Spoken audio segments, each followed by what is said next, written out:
و شما حالتون چطوره؟ من ساغرم و اینجا چنل یوتیوب منه. خوش اومدید به این ویدیو.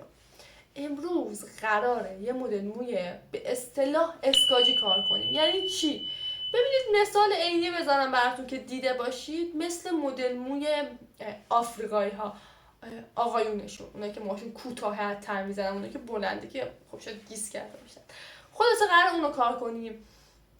خیلی قفلی زدیم رو مو به خاطر اینکه میخوایم مبحث مو رو ببندیم و همه جزئیات، همه مدل‌های مختلفش رو کار کرده باشیم تا اون جایی که زمان بهمون این اجازه رو میده. خلاصه که امیدوارم که از آموزشم تا اینجا راضی بوده باشید. اگر هم نظری دارید حتما واسم کامنت بذارید. بریم که این دفعه زودتر از همیشه شروع کنیم. قبل از اینکه بریم سراغ ادامه کارمون، شما اگر این ویدیو که مربوط به آموزش موی بلوند بود و ندیدید، بپرید برید ببینید و بعدش بیایم سراغ موهای امروز و این طرحمون که در واقع مدل موی اسکاجی هستش. ببینید با هر کنته‌ای که دارید، من حالا خیلی نمیخوام سر متریال سخت بگیرم، با هر کنته‌ای که دم دستتون دارید حرکت دست منو خوب دقت کنید. شروع میکنید به دایره های کوچیک کشیدن. من یه ویدیو دیدم که این مدلی بود، اومدش با قلم داتینگ یه سری شیارهایی داخل، واسه من اینو بزنم این گوشه، یه شیارهایی داخل همین مقوا ایجاد کرد و بعدش اومد رو اون فضا پودر زد و کنته زد. من با این روش مشکلی ندارم، اما از نظر خودم اون شیارها یه خورده کار غیر طبیعی میکنه. پس شروع میکنم. ببینید این فضای این قسمت رو برای که بخوام حجم بالاشو نشون بدم مجبورم که قسمت زیری رو تیره تر کنم که کارم حجیم باشه. پس این فضایی که الان دارم دورگیری میکنم یه طورایی، این فضا باید بیشترین تیرگی رو داشته باشه. میبینید من دورانهای خیلی کوچیک رو میکشم کنار هم دیگه و به هم پیوسته.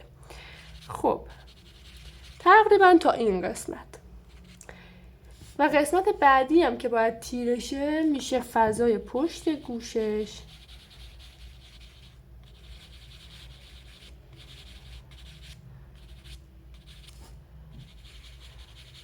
و زیر موهاش.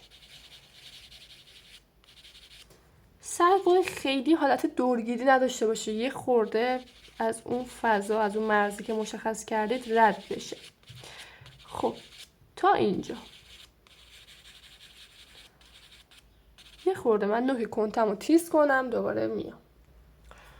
خب کنتمو تیز کردم، الان خیلی اوضاع بهتره به نظرم.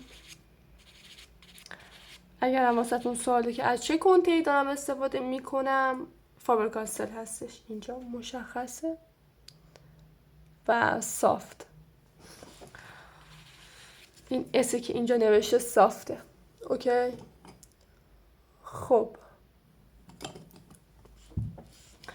حالا کم کم دیگه میایم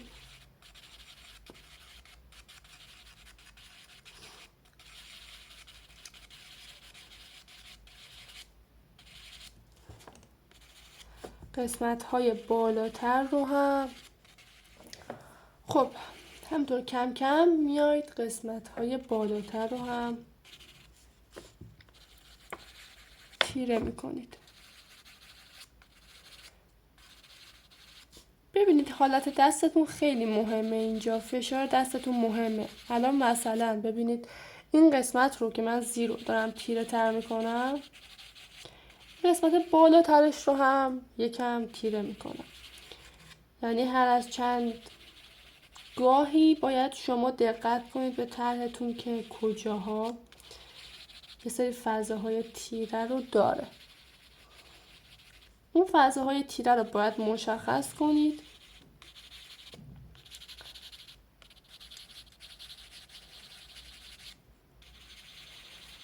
و همینطور دورانی برید جلو.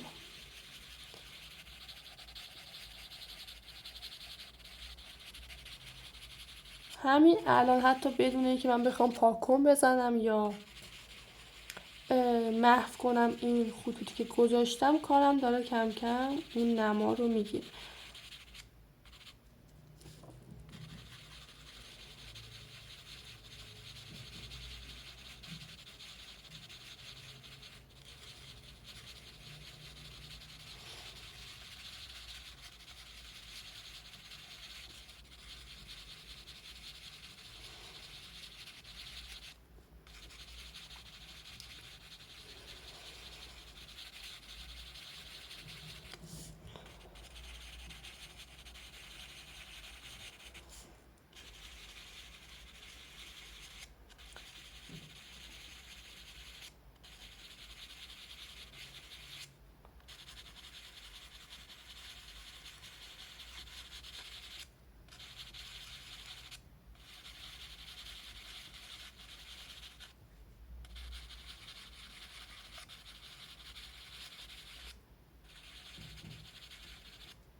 من اومدم حالا بقیه قسمتشو هم کار کردم که حالا خیلی تایممون طولانی نشه.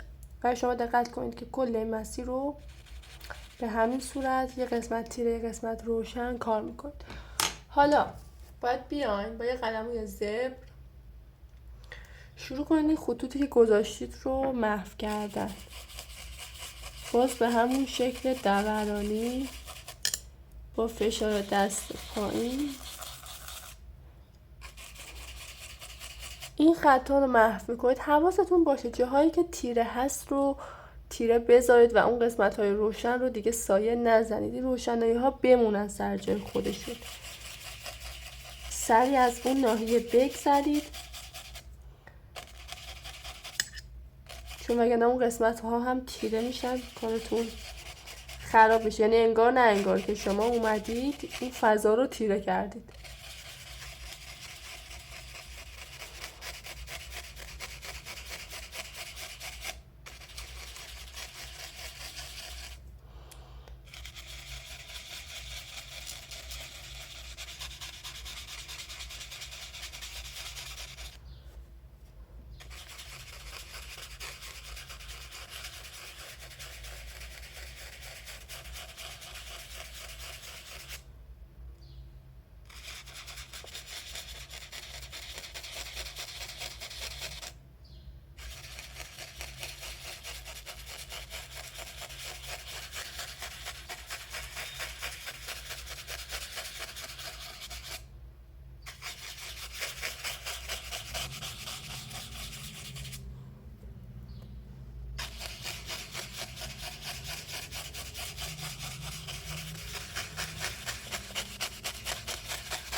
مجددا لازمه که بعد از اینکه اینا رو محو کردید دوباره شروع کنید با کنت یک فضای تیره رو مشخص کردن. که اینجا من از کنته زبر میخوام برای این کار استفاده کنم که رد بیشتری از خودش به جا بذاره و خیلی محو نشه.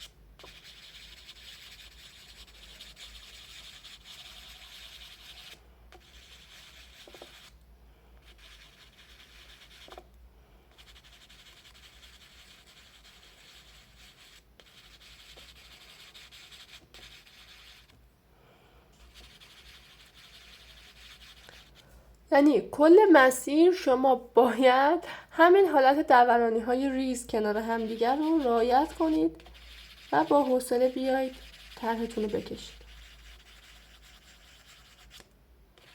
فکر نکنم تا به الان به این درجه از کامل بودن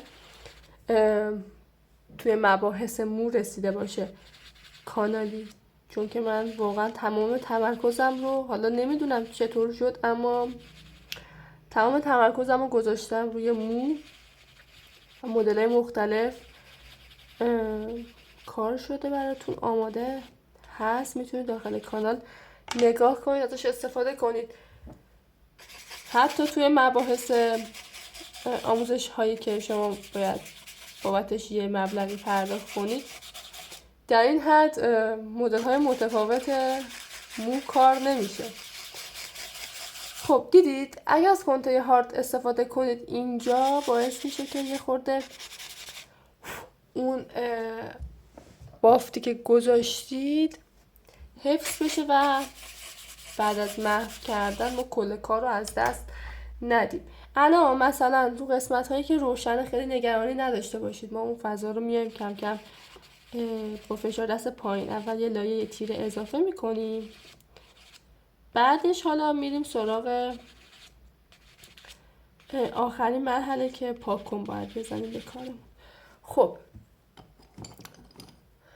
میام مدادم رو عوض میکنم، میخوام از لوموگراف استفاده کنم برای قسمت های روشن. ببینید این تعویض مداد رو شما میتونید انجام ندید. خب خیلیاتون اول کارتونه و حالا همه این ابزار رو ندارید، با یه دونه مداد هم میتونید کار کنید.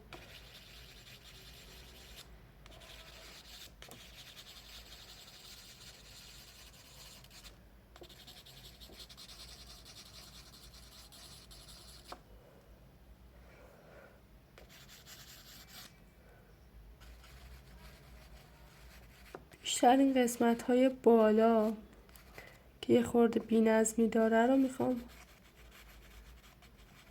با لوموگراف مشخص کنم. یه خورده اینجا، چون این حالت مرز بندیه نباید وجود داشته باشه دیگه، خیلی غیر طبیعیه. باز برگردیم به کنته هاردمون.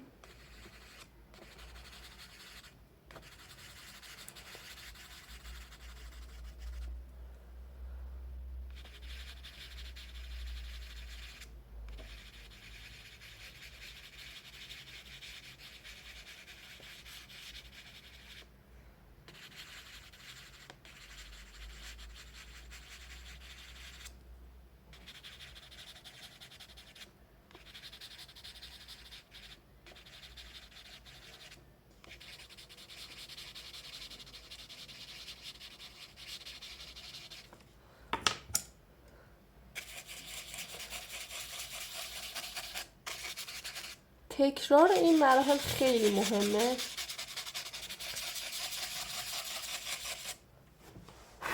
بعد بچه ها به این موضوع هم دقت کنید که وقتی دارید با من کار میکنید اگر نرسیدید به من استوب بزنید، اون کار رو انجام بدید. ببینید حدوداً که من این آموزش رو ضبط میکنم ممکنه حالا الان که حدوداً در 12 دقیقه است، ممکنه مثلا تا 15 دقیقه 17 دقیقه برسه.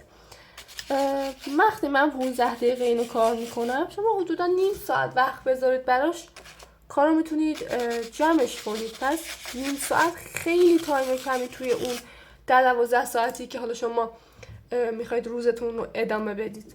پس خیلی شل نگیرید و کار رو درست انجام بدید. بریم مرحله پاک کن زدن. عین همون حالتی که ما اومدیم با کنته این فضاها رو تیره کردیم، با همین پاک کن هم میایم همین حالت دورانی رو حفظ میکنیم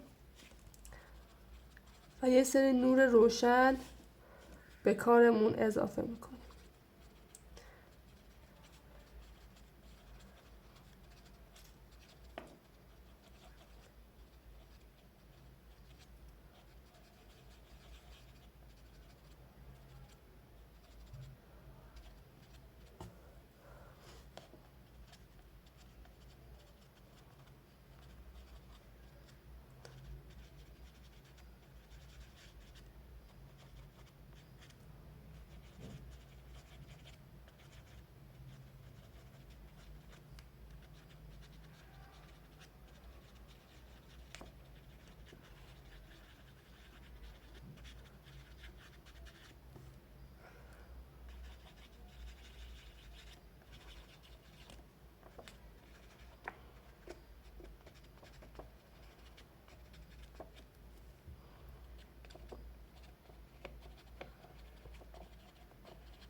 حالا با پاکن برقی شروع میکنیم یه سری نورهای روشن رو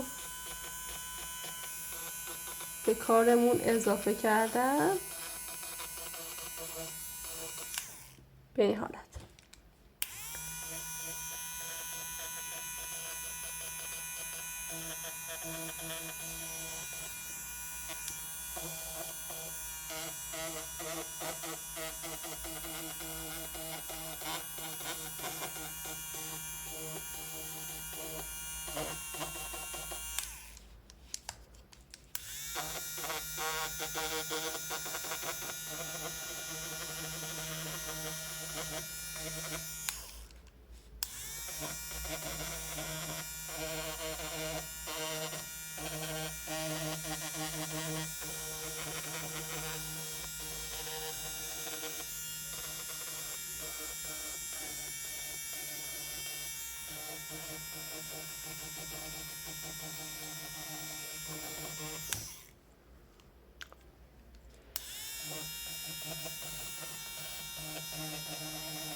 حالا شما هر چقدر این کارتون رو بزرگتر کار کنید خب دستتون به تبع آزادتره، میتونید جزئیات بیشتری رو بزنید. من برای اینکه خوب بتونم وقت رو هم در نظر بگیرم ابعاد کار رو معمولا متوسط برمیدارم.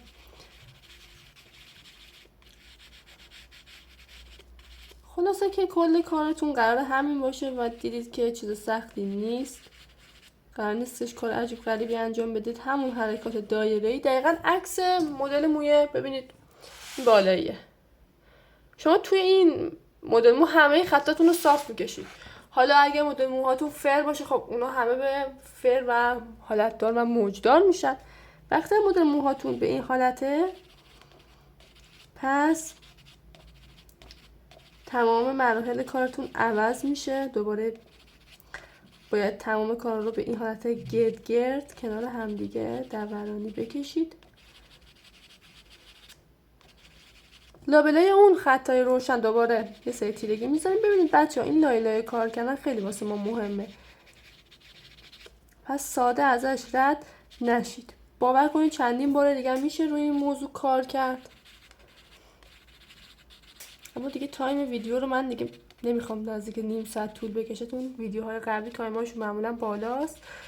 یک کوچولو تایم ویدیو رو پایین تر آوردم. خلاصه که قراره به این حالت کارو پیش ببرید. سوالی بود حتما از من بپرسید. اگر این ویدیو رو دوست داشتید لایک فراموش نشه. معمولا نمیگم چون میدونم اونایی که خوششون اومده این کار رو حتما انجام میدن. بعدش این که اگر موضوعی هستش حتما تو کامنت ها به هم بگید. اگر انتقادی، پیشنهادی، مشکلی یا آموزشی که مد نظرتون هست رو حتما به هم بگید. من ضبط میکنم و در اختیارتون قرار میدم.